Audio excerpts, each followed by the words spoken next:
Tengan todos muy buenas noches, ingenieros y compañeros.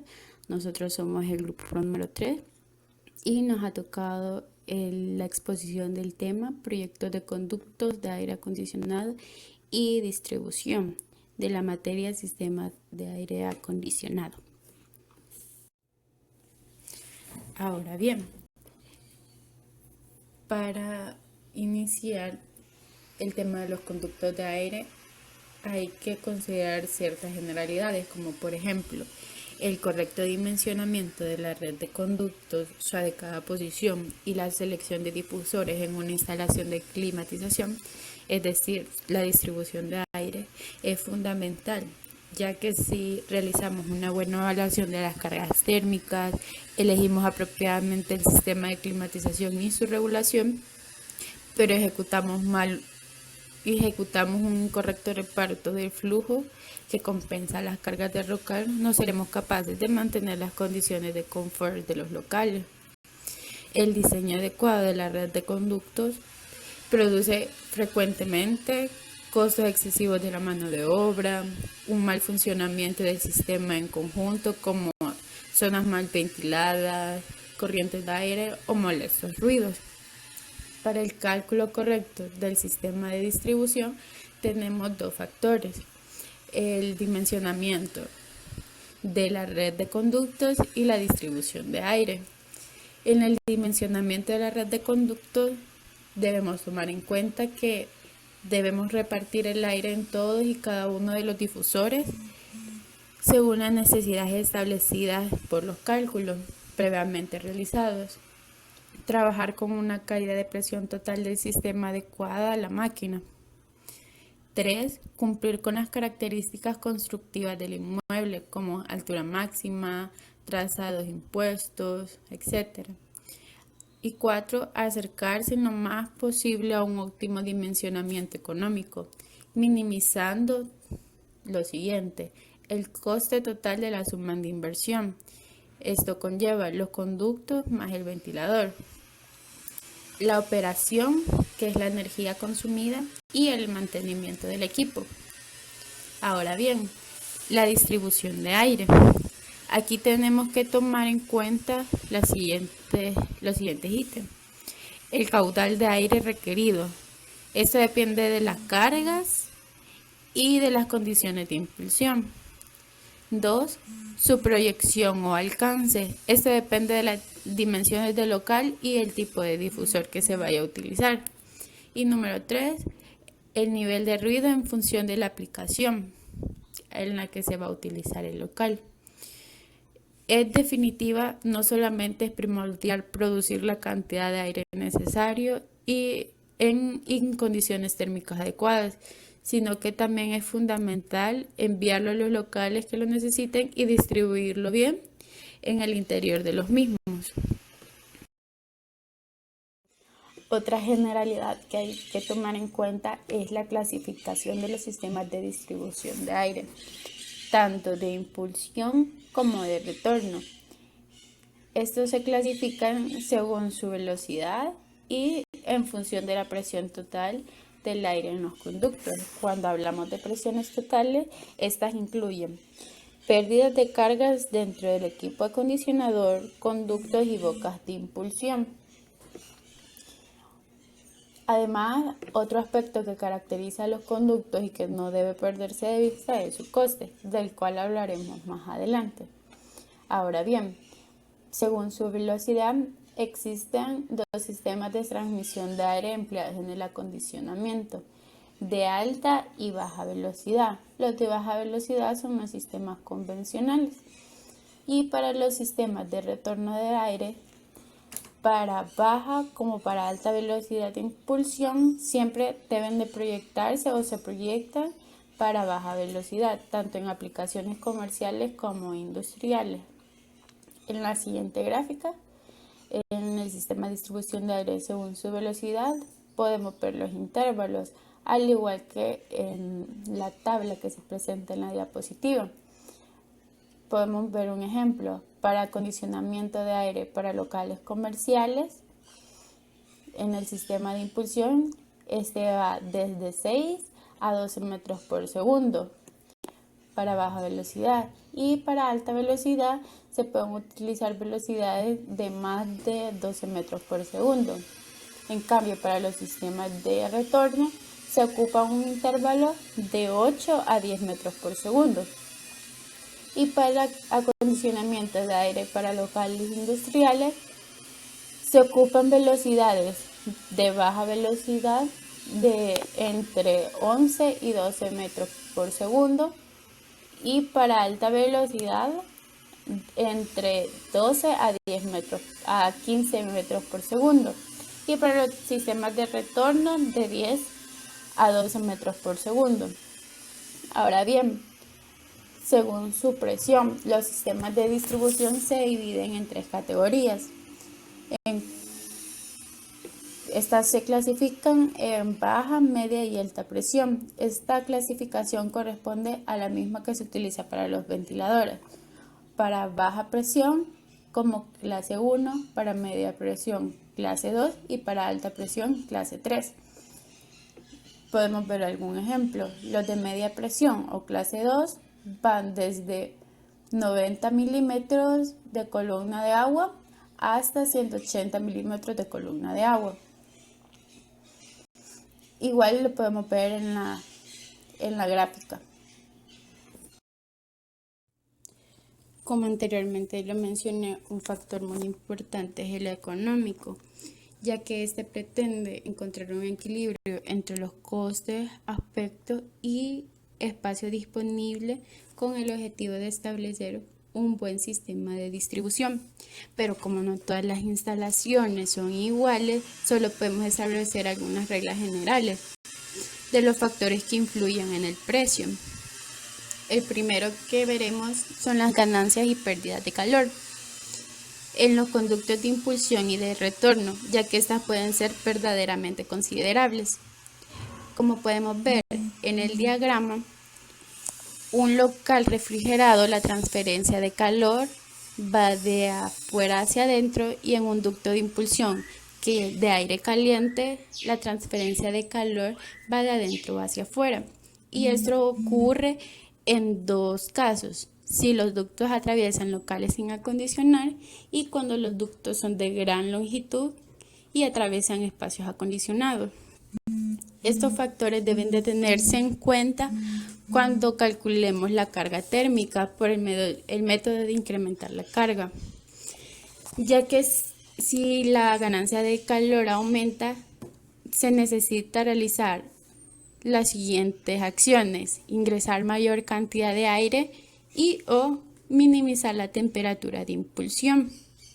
Ahora bien, para compensar el efecto de enfriamiento o calentamiento de la superficie del conducto, es preciso hacer una redistribución del aire hacia la boca de impulsión en el trayecto inicial del sistema de conductos.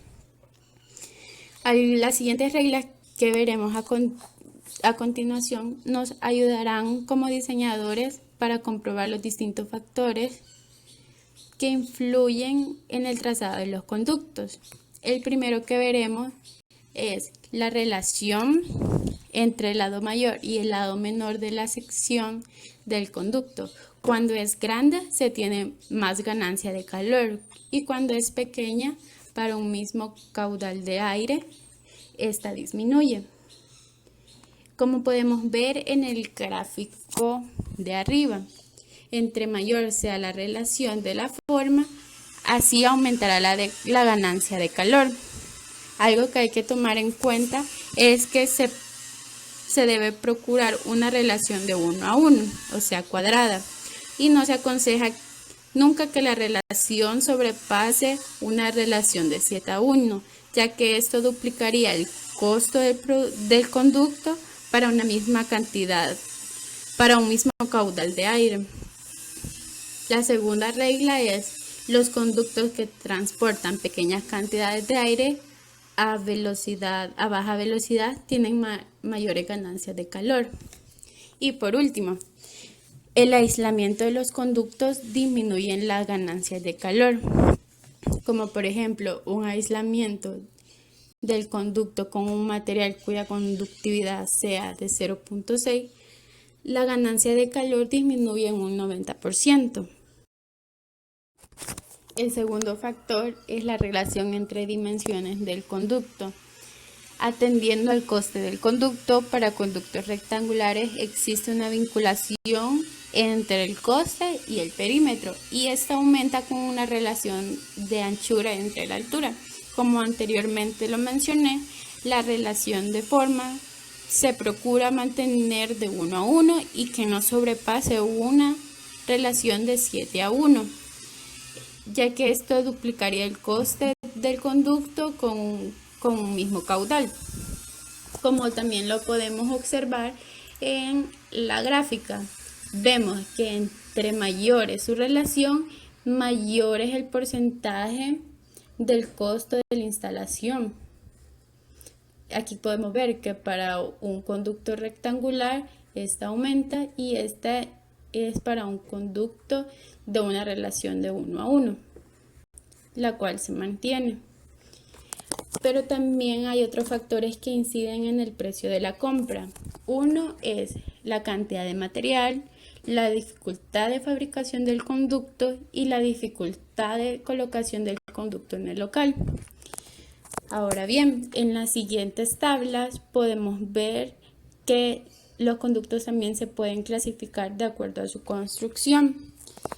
Como podemos observar como podemos ver, se toma como parámetro el área de una sección recta para distintos tamaños de un conducto circular y el diámetro de un ducto circular equivalente a otro rectangular.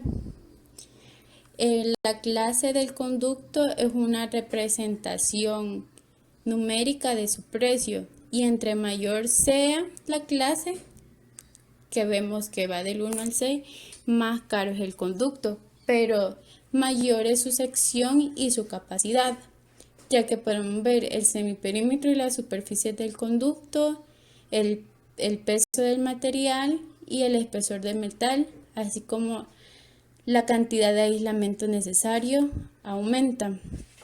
Hay que también tener en cuenta que económicamente, como diseñadores, debemos buscar que el sistema de conductos sea de la menor clase y con la más pequeña relación para disminuir los costos, pero sin afectar también el funcionamiento de todo el sistema de distribución. El tercer factor es la pérdida de carga en el conducto, es decir, el coeficiente de rozamiento. Para calcular esto, nos guiaremos de la tabla número 6 del libro de Carrier, la cual nos proporciona las dimensiones de conducto, el área de la sección, el diámetro equivalente y el tipo de conducto. El tipo de conducto se pueden ver, o la clase, como lo vimos en la diapositiva anterior, va del 1 al 6 y se representan por los números de mayor tamaño en la tabla. Como lo dije anteriormente, los conductos rectangulares pueden obtener su equivalente en un conducto circular con la misma capacidad y el mismo coeficiente de rozamiento. Vamos a ver un pequeño ejemplo.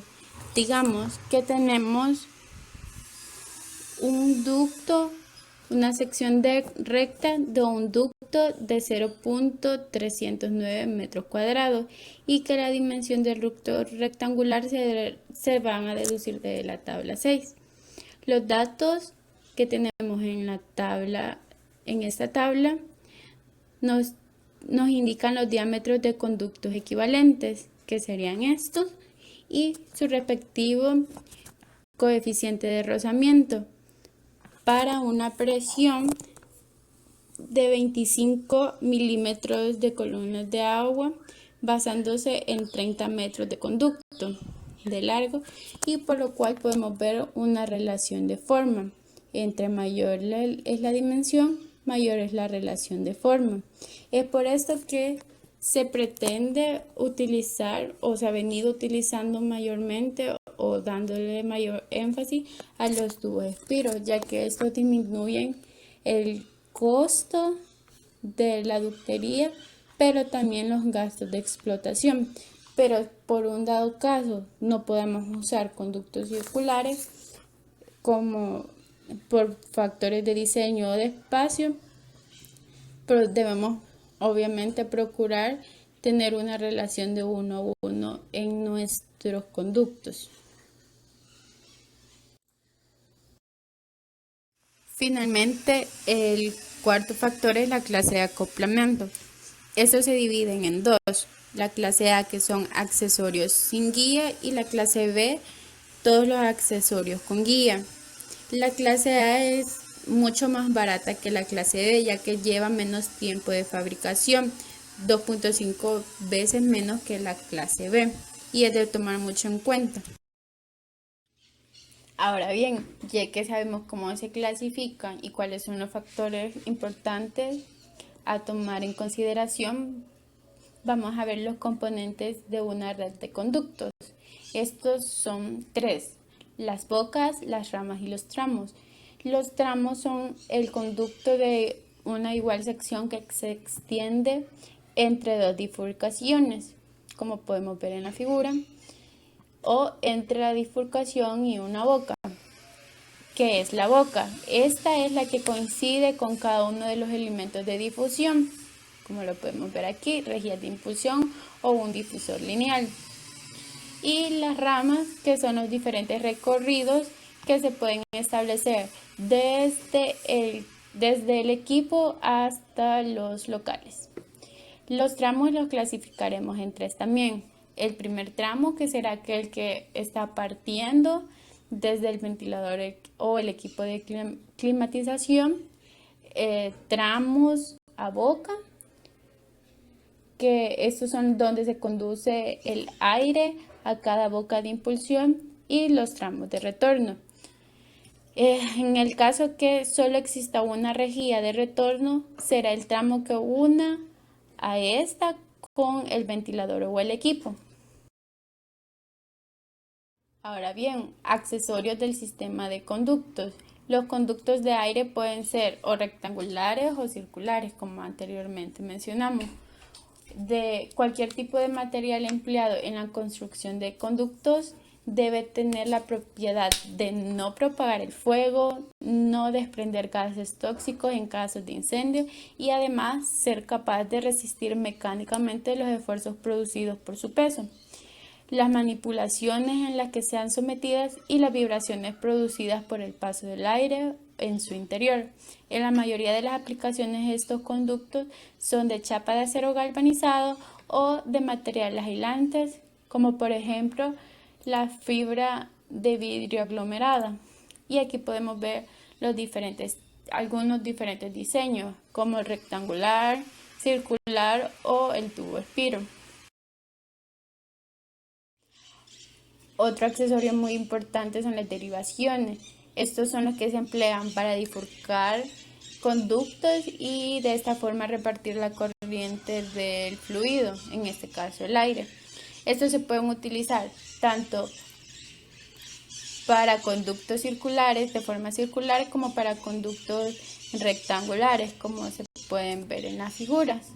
Tenemos derivaciones tipo pantalón, derivación recta no conducida, la cola de Milano, etc.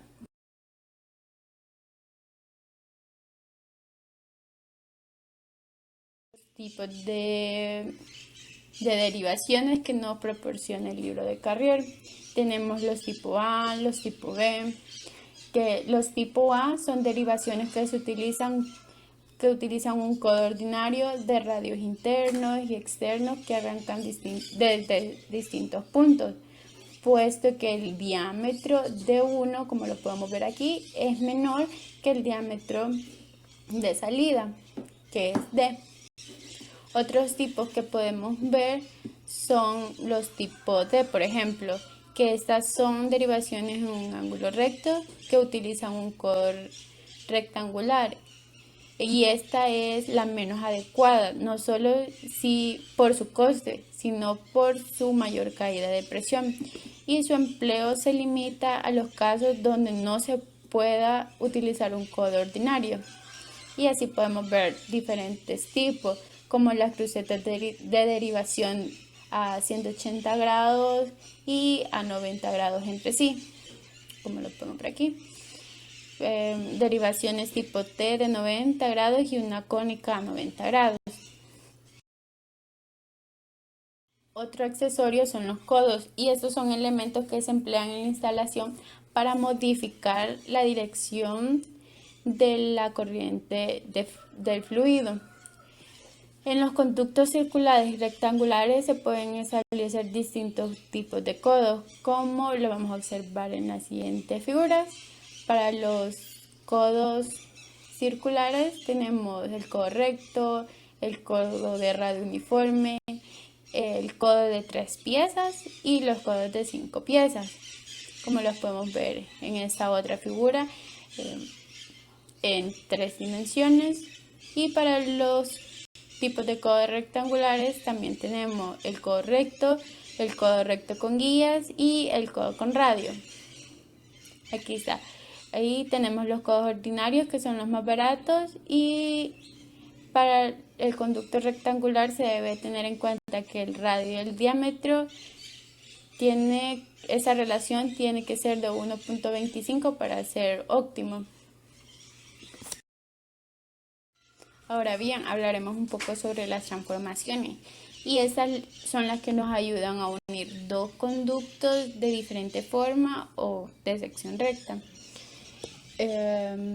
La pendiente más recomendada para producir la sección del conducto es de 15%.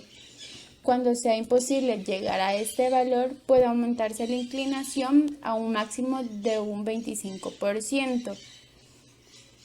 Y en las figuras podemos ver las distintas transformaciones entre conductos, como de expansión y contracción o de ventilador-conducto.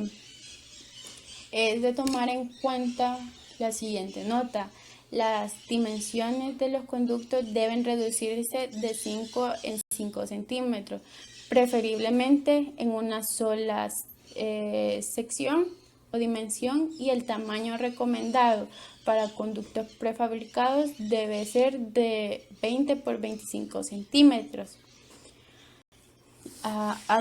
En la siguiente diapositiva hablaremos un poco sobre los obstáculos, tales como tuberías, conductos eléctricos, elementos estructurales, que siempre debemos de evitarlos en el interior de los ductos, especialmente en codos o en T's, ya que esto puede provocar unas pérdidas de carga y el sistema de alta velocidad pueden ser fuente de ruido.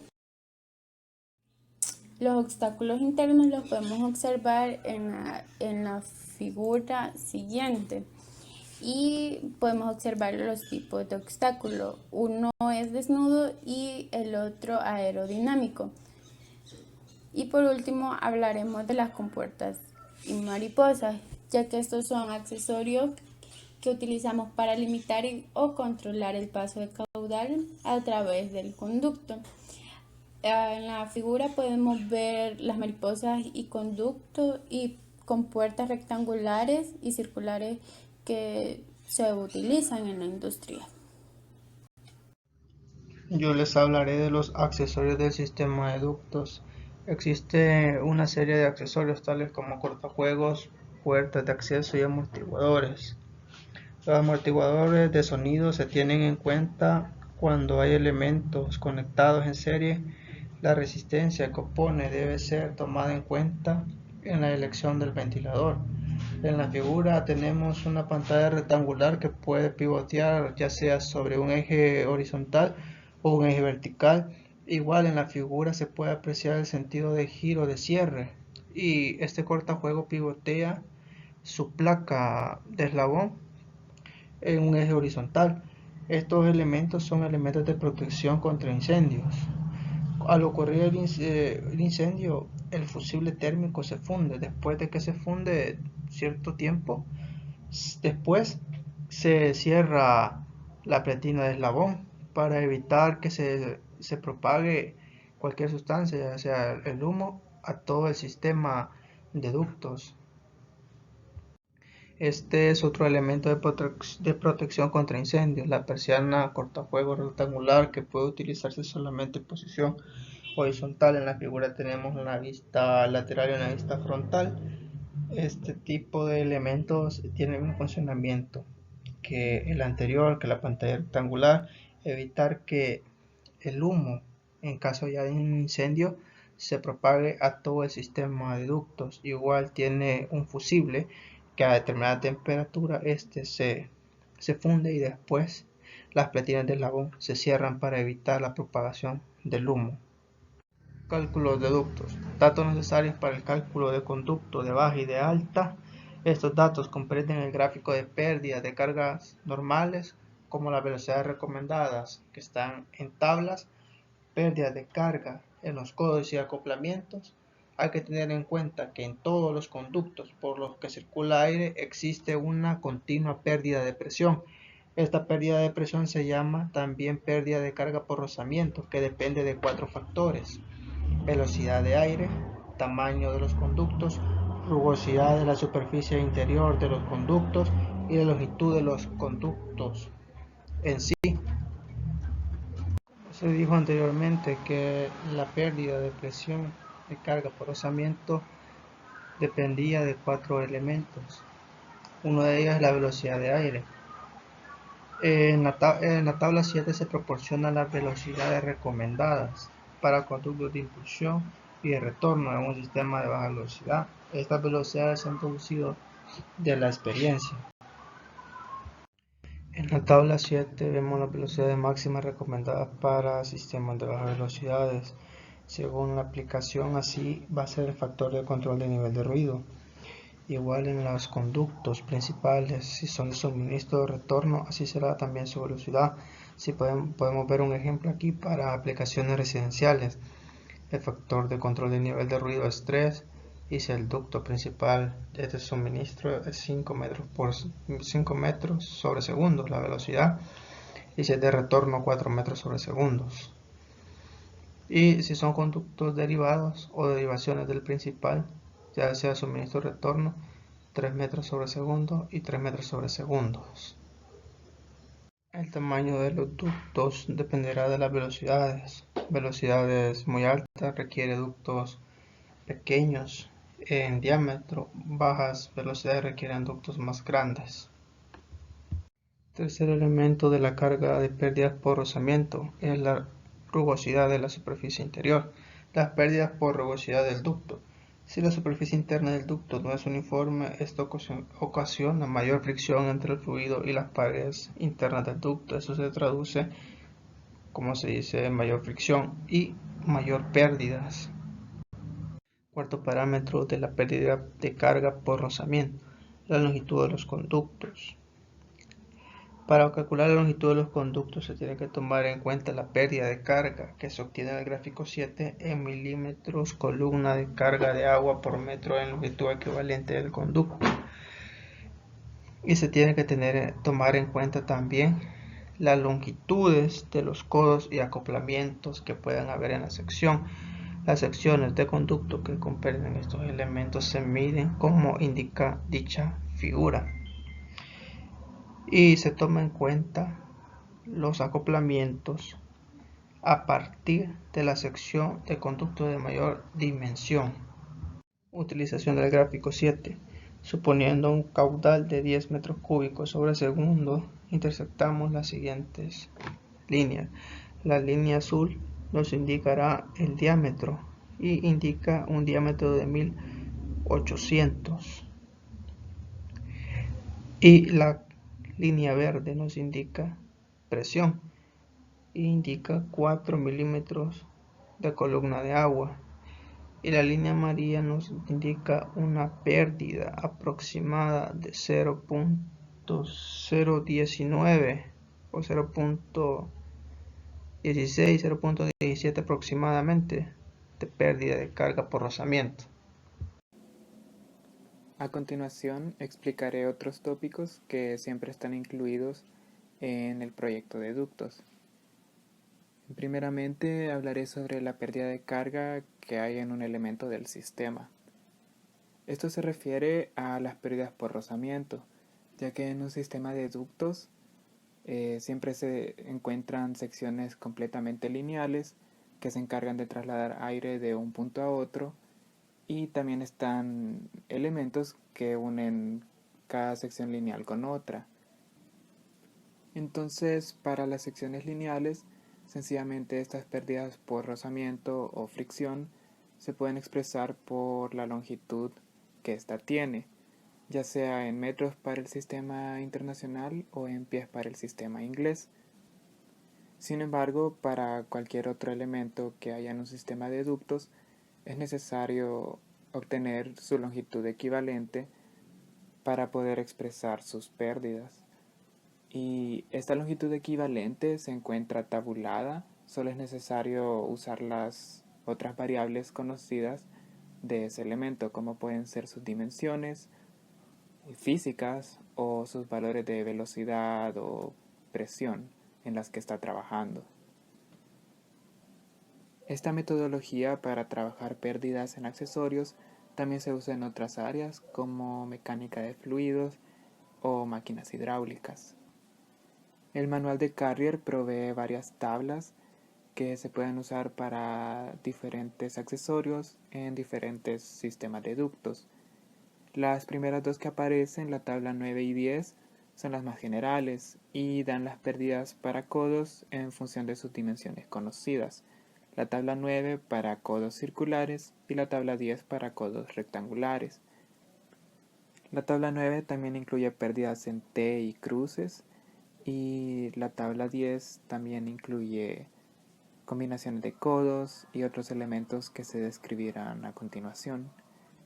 Para estos otros elementos que no son codos, es necesario calcular la longitud equivalente a través de un número n que siempre aparece en tablas. Bien, este es el inicio de la tabla 9, que se usa para los codos de sección circular. Estos codos pueden ser lisos o por secciones, desde 3 hasta 5 piezas, codos de 90 grados, codos de 45 grados, y la condición para todos estos codos es la misma. Radio entre diámetro debe ser igual a 1.5, donde ese es el radio de curvatura, y ahí se obtiene la relación longitud equivalente sobre diámetro. Para obtener la longitud equivalente es necesario entonces multiplicar el diámetro por el valor que aparece en esta columna. Y de igual forma se tiene el codo recto de 90 grados, que puede tener o no guías en su interior para la movilización del aire. Esta es la continuación de la tabla 9, y aquí aparecen otros elementos como T's y cruces con sus respectivas características descritas en la tabla y en la figura. Para calcular la longitud equivalente de estos elementos, es necesario conocer la relación de velocidades entre las ramas y el conducto principal.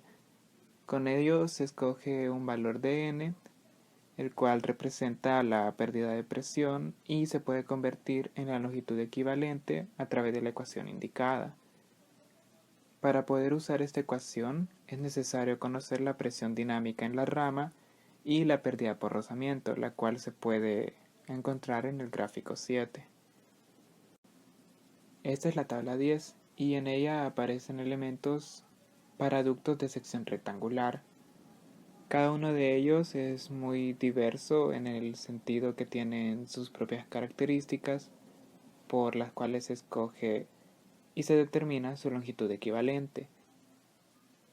Primeramente aparecen codos ya sea sin guías de 90 grados, con guías de 90 grados o de un determinado ángulo, y a través de sus diferentes dimensiones se obtiene la longitud equivalente, y en este caso se multiplica por D, que representa el alto del ducto. La tabla 10 continúa con diferentes elementos como el codo recto rectangular o doble codo con sus diferentes geometrías. Según sus atributos físicos se selecciona la relación de longitud equivalente sobre D, donde D siempre representa el alto del conducto. Luego de los doble codo ya se incluyen elementos donde no aparece la relación de longitud equivalente sobre D directamente, sino que aparece un valor de N que representa las pérdidas de presión, al igual que las T y cruces de la tabla 9. Estos otros elementos incluyen la transformación, expansión, contracción, entrada abrupta, entrada suave, salida abrupta, salida suave, entrada reentrante, orificios, contracciones y expansiones abruptas, tuberías que atraviesan el conducto, barras que atraviesan el conducto y alivio sobre la obstrucción. Para todos ellos se puede ver aquí que es la misma ecuación y solo se necesita la presión dinámica antes o después del cambio y la pérdida por rozamiento, la cual siempre se encuentra en el gráfico 7. El manual de Carrier también presenta otras dos tablas, las cuales son más específicas ya que no es necesario hacer cálculos y solamente usando las dimensiones de codos o accesorios se puede determinar directamente la longitud equivalente, la cual está tabulada ya en metros. La tabla 11 siempre es para codos de sección circular y la tabla 12 para codos de sección rectangular. Una vez se obtiene este valor, solamente se suma a las pérdidas de las secciones lineales y se obtendrían las pérdidas de todo el sistema de conductos. Si en dado caso no se desea obtener la pérdida de elementos en términos de metros, se puede obtener por términos de milímetros de columna de agua para T's, cruces o codos.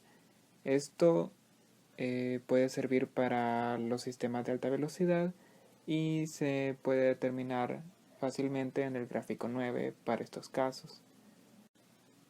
Aquí se presenta la enteridad de la tabla 11, la cual es para codos de sección circular y se observa que dependiendo del diámetro en centímetros, se determina directamente la longitud equivalente en metros. Esto dependiendo si es liso o por piezas y si es de 90 grados o de 45 grados. Este es el inicio de la tabla 12, la cual se usa en codos de sección rectangular. Las dimensiones que aquí se usan son el ancho representado por W y el alto representado por D. Con estos valores y dependiendo si es un codo de radio o es un codo cuadrado, así como si tiene guías o la relación de la curvatura de dicho radio, se encuentra directamente la longitud equivalente en metros. Esta es solo la primera sección, pero la tabla continúa hasta llegar a un ancho igual de 15 centímetros. Este es el gráfico 9 y se usa para conocer pérdidas en accesorios redondos, los cuales son codos, T y cruces, y se encuentra esta pérdida en términos de milímetros de columna de agua. Para encontrarla es necesario intersectar a través de la velocidad en el ramal principal y una relación que depende de cada accesorio. En las T y cruces, esta se determina por el caudal de la rama o los ramales entre la corriente principal, y en los codos no existe tal factor determinante, ya que siempre se usa una relación de radio de curvatura entre diámetro igual a 1.5. Dependiendo esta relación para las T y cruces, se usa una diferente línea en el interior del gráfico, la cual es la que está indicada e inclinada, y para los codos se selecciona dependiendo de si es liso o de tantas piezas, así como también de su diámetro. Muy bien, el siguiente tema que veremos es los métodos de cálculo. Este se refiere al cálculo de ya sea las dimensiones de los conductos, así como también el cálculo de otras variables, como la presión necesaria en el ventilador o las pérdidas del sistema. Por regla general, en el proyecto de cualquier sistema de conductos se procura que el tendido de estos sea lo más sencillo posible, así como también simétrico de ser posible. Y otros puntos importantes son que los elementos terminales o bocas de impulsión se sitúan en puntos adecuados para proporcionar una correcta distribución del aire. También los conductos se tienden para conectar estas salidas, evitando las obstrucciones del edificio o del equipo industrial en su caso.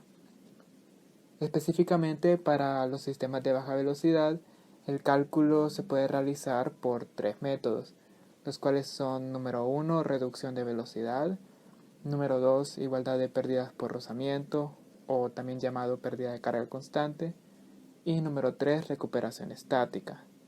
Estos tres métodos tienen distintos grados de precisión, economía y empleo, aunque el método de pérdida de carga constante es el que se recomienda para conductos de retorno y de extracción de aire. A continuación, veremos específicamente en qué consiste cada uno de estos métodos. Muy bien, el primer método es el método de reducción de velocidad.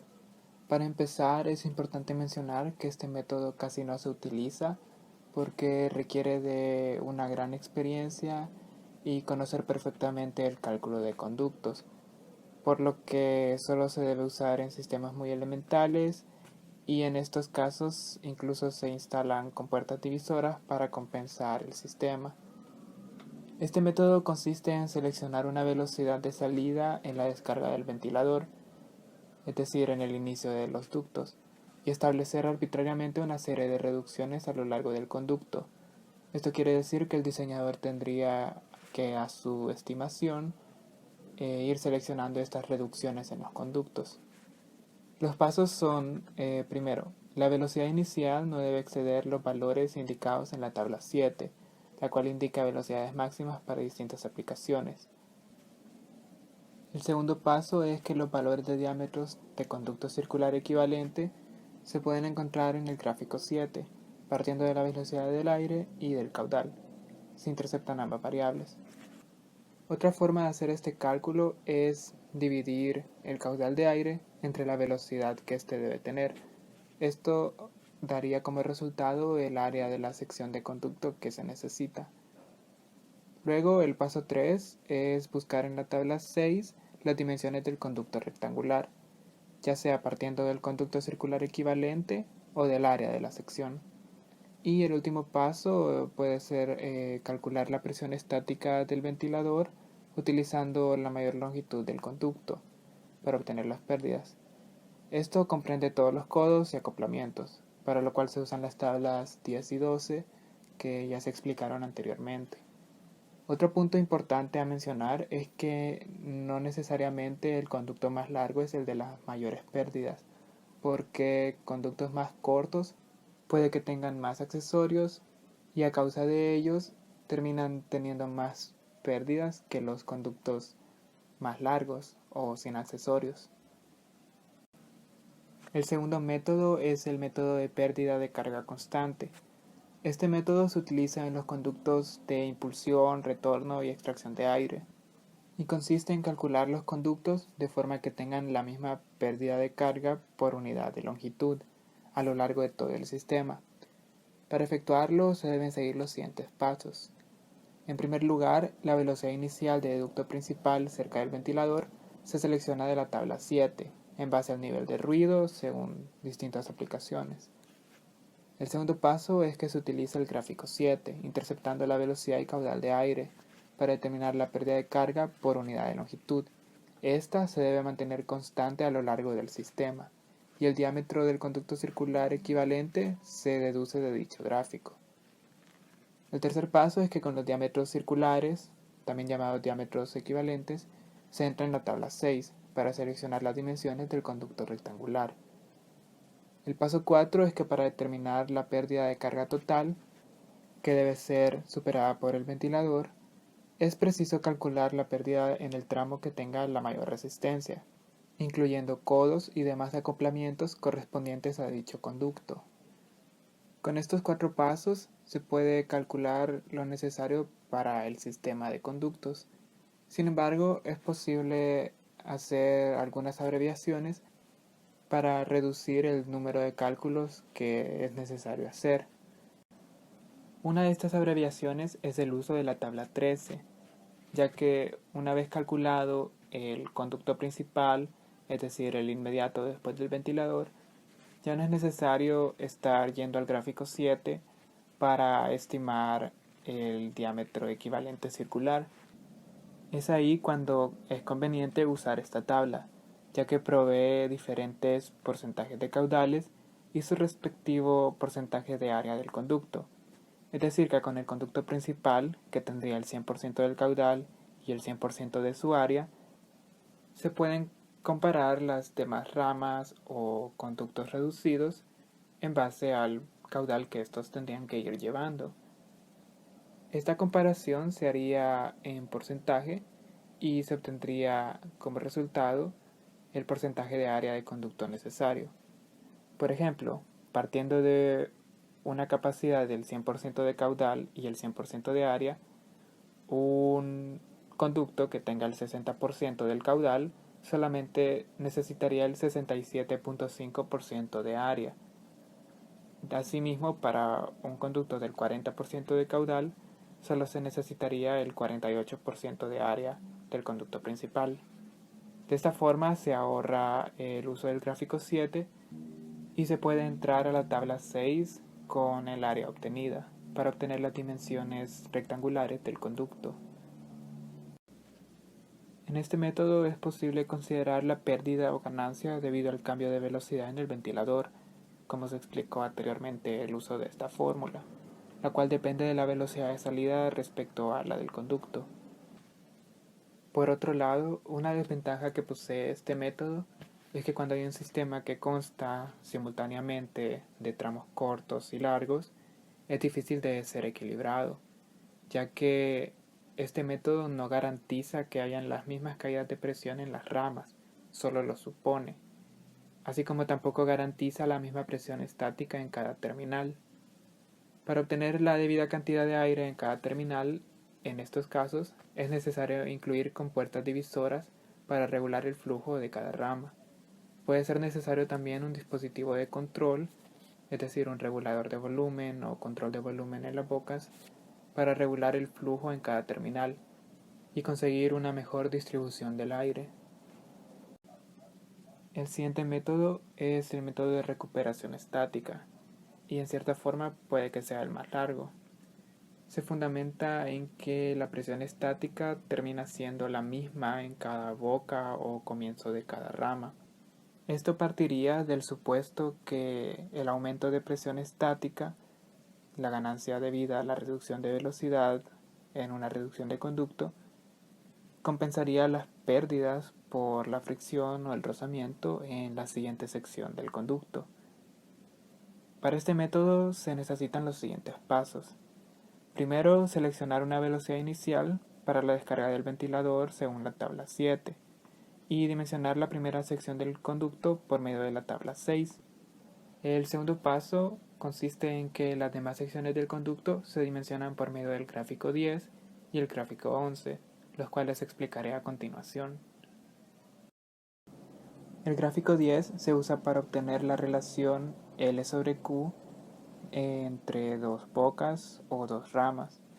Para obtenerla se debe interceptar el eje horizontal, el cual contiene caudal de aire, con las líneas inclinadas, las cuales representan longitud equivalente de conducto entre derivaciones.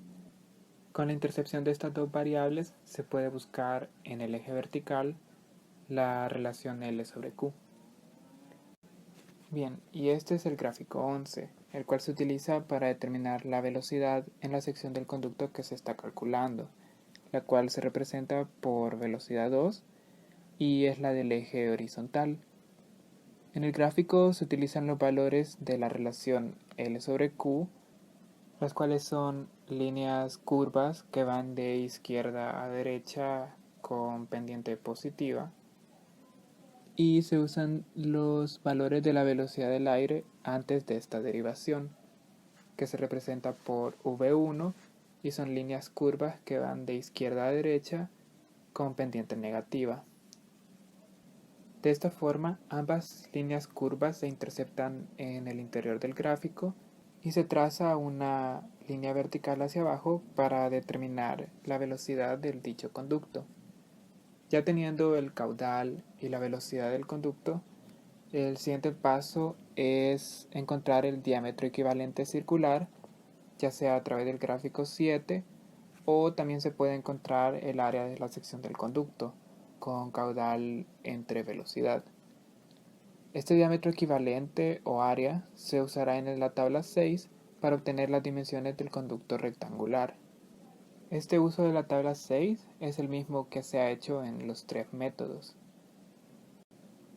Algunos puntos a considerar sobre este método es que en algunos casos la reducción de área de conducto es demasiado pequeña como para producir un cambio de conducto después de la derivación, o por el contrario podría ser una reducción de área demasiado grande. Esto puede significar una ganancia o pérdida en la sección del conducto que repercutiría sobre el ventilador. Y aunque esto sea desventajoso, normalmente no sucede, por lo tanto se puede despreciar sin afectar al sistema. Otro punto importante es que cuando se proyecta el sistema para que haya una ganancia o pérdida nula, es posible hacerlo de modo que la pérdida o ganancia sea constante en el sistema, ya sea total o parcialmente, por ejemplo en cada ramificación. Esto termina aumentando el precio y el tiempo necesario para equilibrar el sistema. Puede hacerse necesario también aumentar la potencia del motor. Aunque normalmente no se recomienda calcular el sistema para una pérdida de carga constante, se reduce con ello el tamaño de los conductos.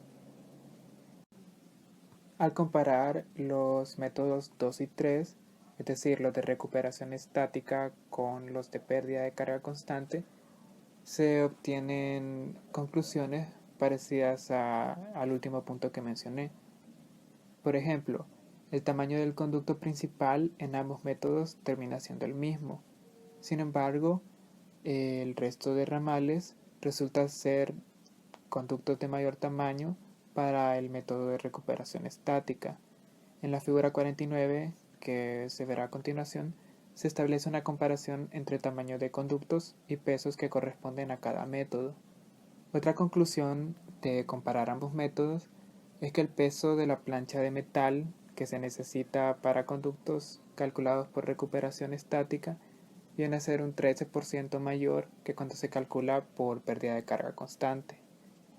Esto por lo mismo de que los conductos son de mayor tamaño. Sin embargo, el aumento de coste resultado por el mayor peso de las planchas se compensa con la reducción de gastos en explotación y tiempo necesario para equilibrar el sistema.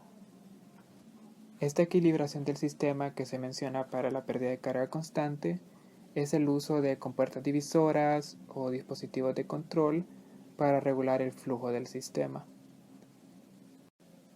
Para finalizar, se presenta la figura 49, la cual es una tabla que muestra los resultados del uso de ambos métodos, el de carga constante y recuperación estática, para el mismo sistema de ductos.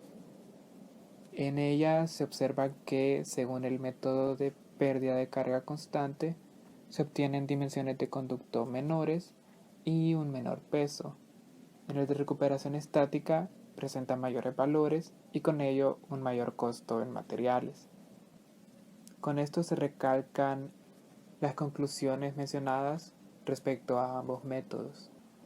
Y finaliza el contenido de métodos de cálculo para sistemas de baja velocidad. Tengan muy buenas noches, ingenieros y compañeros. El día de hoy me corresponde hablar sobre el apartado que hace mención a los sistemas de conductos de alta velocidad.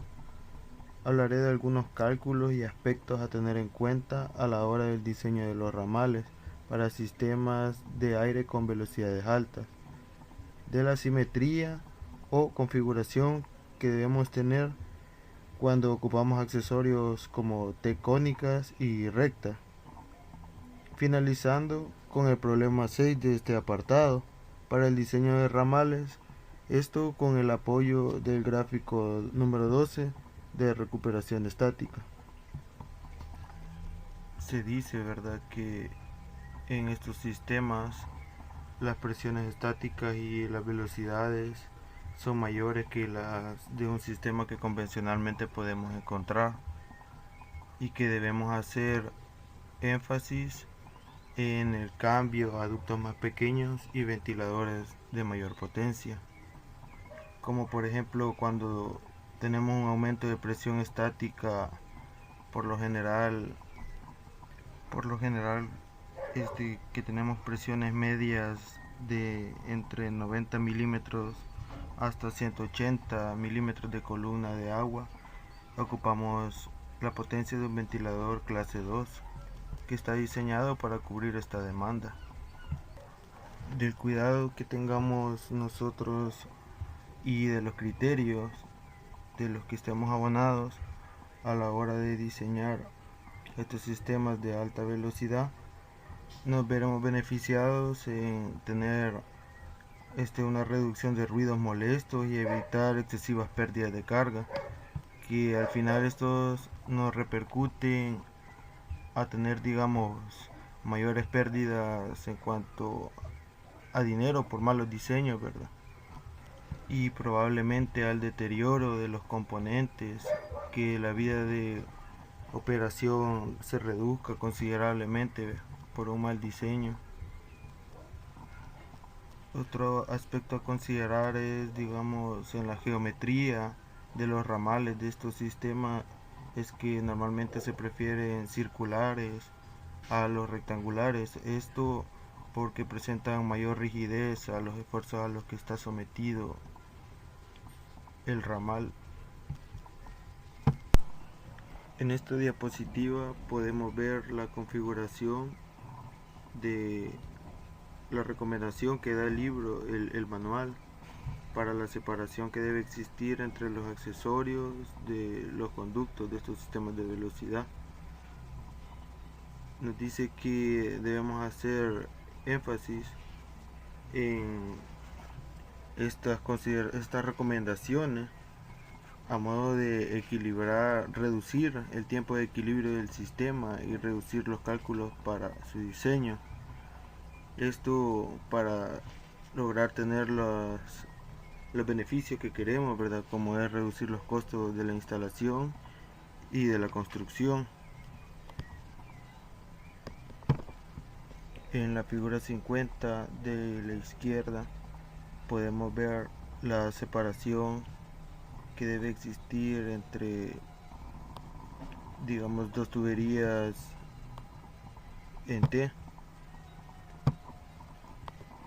Por ejemplo, la separación debe de ser de 6 veces.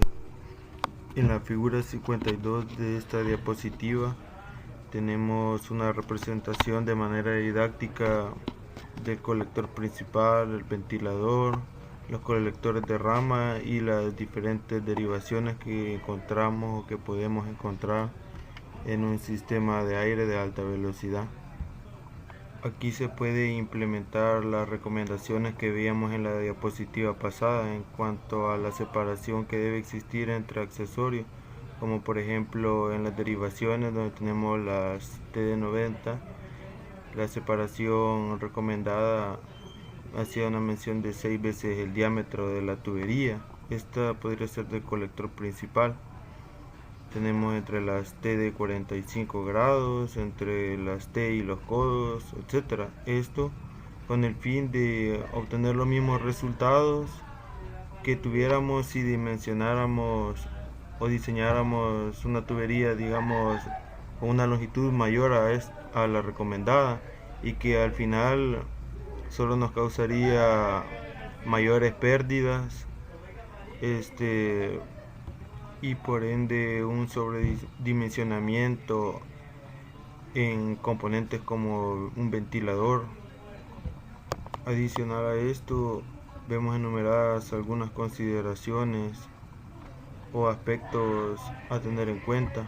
La primera recomendación nos dice que las pérdidas por rozamiento desde la descarga del ventilador en la tubería del colector principal hasta un punto situado antes de la derivación del primer montante, que es el punto que vemos en la imagen, el primero, dice que deben ser lo más iguales posible. Esto se toma así con la siguiente derivación, ¿verdad? Que la pérdida por rozamiento debe ser igual desde el ventilador hasta la segunda derivación, y así desde el montante número 2 hasta la derivación, y así sucesivamente. La segunda recomendación hace referencia de las conexiones de las T que van desde el colector principal hasta las diferentes derivaciones. Dice que se prefiere una T de 90 grados o una T cónica, ya que estas son más uniformes en cuanto a las pérdidas de carga comparado con una T de 45 grados. Esto si el espacio disponible donde se va a montar el sistema de aire lo permite. Una recomendación adicional que no aparece en la transparencia es de que en el caso de que tengamos varios conductos principales que partan del ventilador, se busque sacar mayor provecho de la velocidad utilizada, haciendo énfasis en mantener constante la relación de la longitud equivalente para cada conducto principal y su diámetro, de manera que se garantice que el conducto más largo o el último podrá tener más caudal de aire y se puede aprovechar de mejor manera mayores velocidades. Aquí se presenta una tabla de velocidades iniciales en el conducto principal. Nos dice que esta velocidad inicial depende del número de horas que esté en funcionamiento el equipo, y esto para conseguir un equilibrio económico, ¿verdad? Entre el precio del costo, puede ser en facturas de energía eléctrica, y los gastos de explotación que estén acorde, ¿verdad? Se recomienda velocidades de aire en el conducto principal cuando el equipo tenga 24 horas de trabajo y que el espacio disponible lo permita. En la tabla podemos ver la primera columna, los conductos principales, seguida de las horas de funcionamiento. Para 12 horas de funcionamiento tenemos rangos de entre 25 y 20 metros sobre segundo. Para 24 horas de funcionamiento de 10 a 18 metros sobre segundo. Tenemos para las ramales en T cónica de 90 grados y de T de 90 grados sus respectivos rangos, y las derivaciones a las bocas son 10 como máximo, ¿verdad? Más allá de esto debemos implementar otro criterio. Se define un ramal. Al pie de la tabla podemos encontrar una nota que dice que definimos los ramales como una derivación o un montante que tenga 4 o más salidas hacia las bocas de impulsión. La implementación de esta tabla se complementará con un ejemplo que antes había mencionado, que aparece en el apartado auxiliado del gráfico 12, que se usa para el cálculo de recuperación estática de los ramales en sistemas de alta velocidad. Con el ejemplo número 6 veremos cómo es el empleo del gráfico número 12 para diseñar ramales. Este gráfico 12 se utiliza para dimensionar montantes y ramales que transportan hasta 10.000 metros cúbicos por hora de aire. En base a los datos que el problema nos brinda es como nosotros vamos a entrar al gráfico para obtener valores que posteriormente nos van a servir para el dimensionamiento del conducto. A la izquierda podemos ver cómo está distribuido las ramificaciones en este sistema de aire. Dice que tenemos montantes para un local de oficina que cuenta con 12 bocas de impulsión de 180 metros cúbicos por hora cada uno. Esa sería la capacidad nominal que tiene cada boca de impulsión. Entonces, a la par de cada sección podemos ver la presión estática a la que está sometida cada boca de impulsión. En cada una se pretende tener 38 milímetros de columna de agua, y a la par arriba podemos ver la capacidad de metros cúbicos que cada ramificación conduce, haciendo un total de caudal distribuido entre cada ramal de 2160 metros cúbicos por hora. Lo que nos piden aquí es determinar las dimensiones del conducto para las secciones de la 1 hasta la 6, y nos brindan unas condiciones iniciales. Por ejemplo, el caudal en la sección 1 es de 2600, el diámetro interior de la tubería, que nos va a servir para calcular las pérdidas por longitud equivalente, nos dice que es de 20 centímetros y nos da una velocidad de 19 metros sobre segundo. Esta velocidad de 19 metros sobre segundo nos va a servir como velocidad inicial. Esta la vamos a indicar en el gráfico antes mencionado, ¿verdad? Para ramales con T cilíndrica de 90 grados. Ese será nuestro punto de partida para la solución de este problema.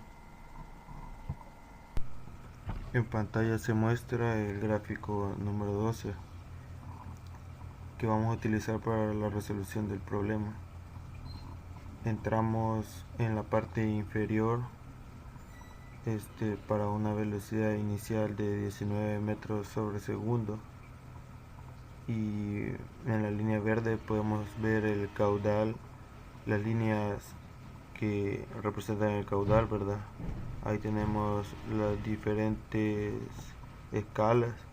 En este caso, para la primera sección tenemos un caudal de 2160 metros cúbicos por hora, y en la escala del gráfico aparece en metros cúbicos sobre segundo.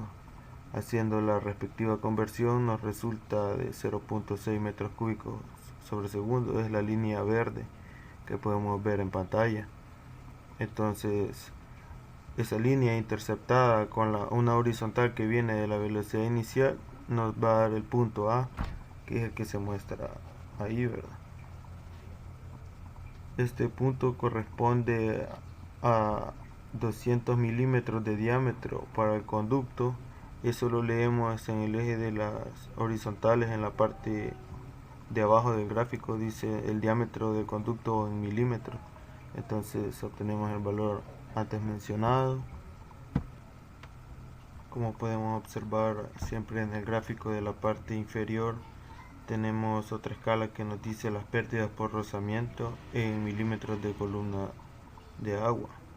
Entonces, si proyectamos a partir del punto A una línea que sigue esa tendencia, vamos a tener que leer un valor de 2 milímetros de columna de agua para el punto A. Estos 2 milímetros nos van a servir para calcular la pérdida de carga por cada metro de longitud equivalente. Si nosotros a partir del punto A proyectamos una línea horizontal que corte a las dos líneas que están a la izquierda, las escalas verticales que dicen para una T cónica de 90 y una T recta de 90, obtenemos que para nuestra primera derivación tendríamos una pérdida aproximadamente de 36 milímetros de columna de agua.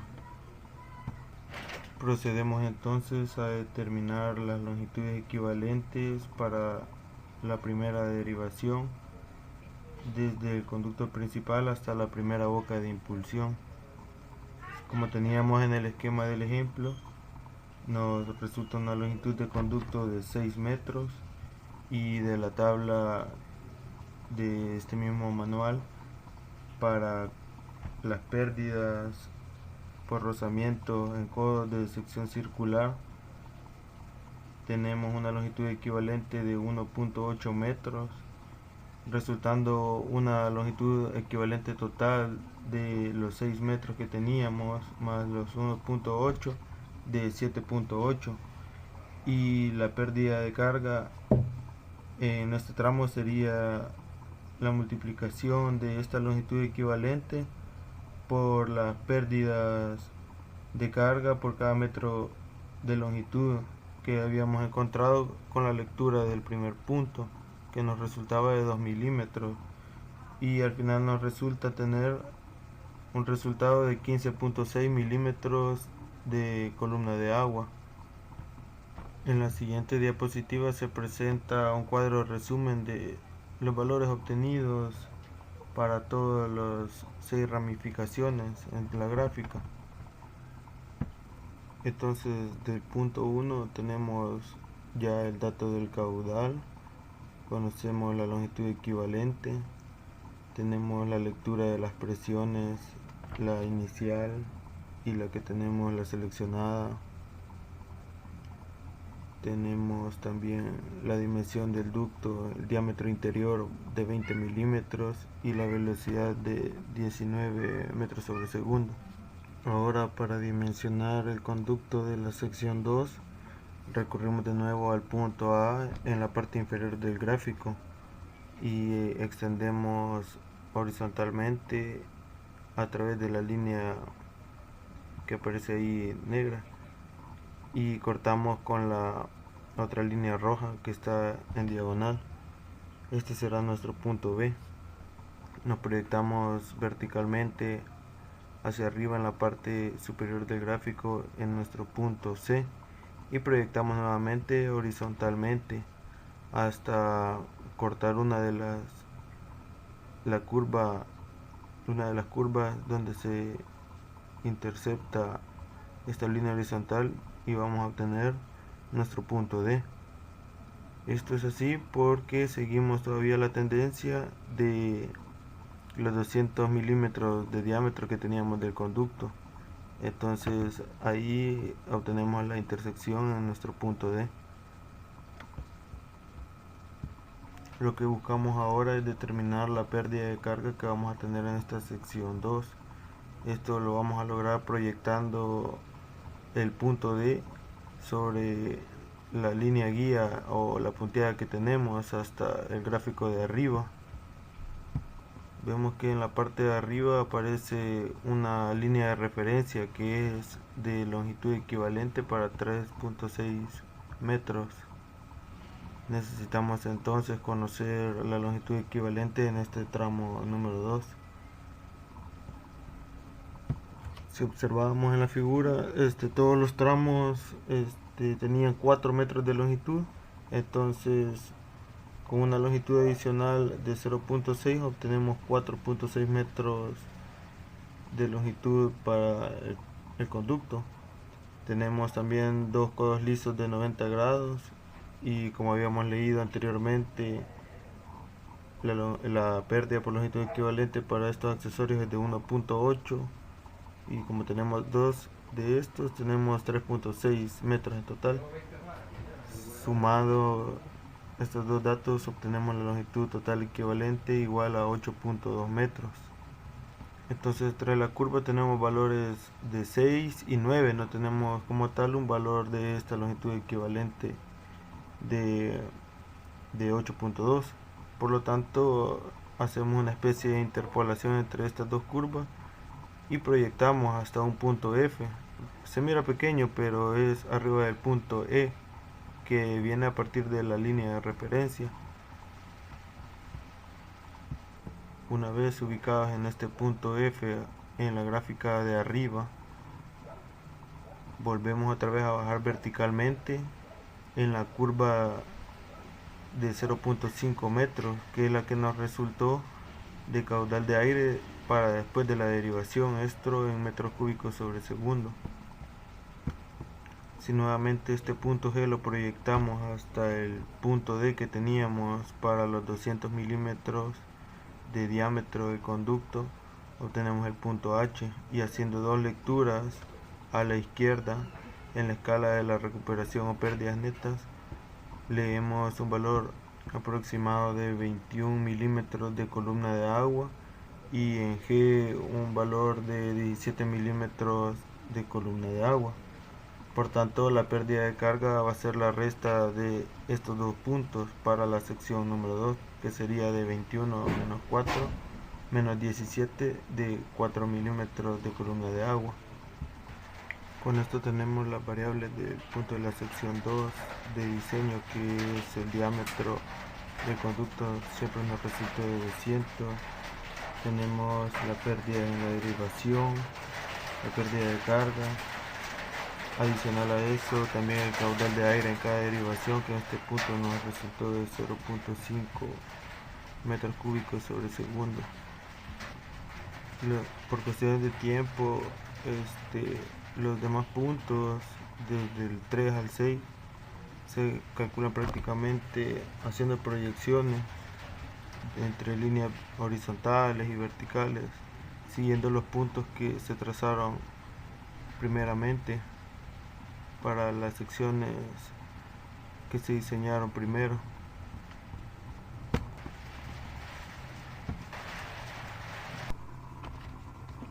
Finalmente, se presenta la tabla resumen de los valores obtenidos para cada una de las 6 secciones que teníamos en estudio para el problema. Tenemos una columna donde están los ramales, tenemos la que está a la par, el caudal de aire para cada uno. No las especificaba el problema, ¿verdad? Las longitudes equivalentes, que las obtenemos con la longitud más las pérdidas por el accesorio, que esas las obtenemos de tablas. Tenemos las lecturas de presión, del gráfico obtuvimos estas lecturas de presión para cada sección. Y si se dieron cuenta, así como estaba calculando entre dos puntos, entonces así para cada una de las secciones, y al final se obtiene una variación de presión estática para cada derivación. Tenemos presión estática antes de la derivación, tenemos presión estática en cada boca, este valor es constante, la dimensión del conducto también. Tenemos el diámetro en centímetros y las velocidades en cada una de las secciones. Al pie de la tabla tenemos que la presión estática máxima se dio en la sección número 2, resultando un valor de 97.2. La pequeña nota que aparece al pie de la tabla es una solución de cómo se desarrolló paso a paso el problema. En el reporte que elaboramos, esto se ve de mejor manera, ya que ahí se va narrando uno a uno los pasos hasta obtener las variables necesarias para el diseño de cada una de las 6 secciones. Con esto doy fin a mi presentación y muchas gracias por su atención prestada.